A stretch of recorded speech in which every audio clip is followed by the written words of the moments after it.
Hi, hi, hi sa maulano na kabuntagon.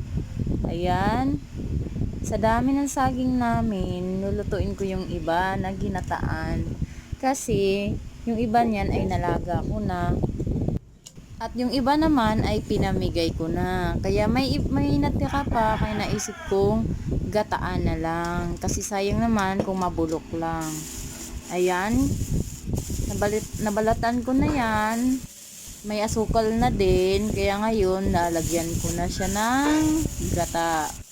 Ayan, sa gata ay bali dalawang niyog ang binili ko para dyan sa sa madaming saging. Ayan na. Kaya ngayon, pagkatapos yan, isasalang ko na ng kahit sa mahinang apoy lang para hindi naman masunog yung saging natin, no? Ayan.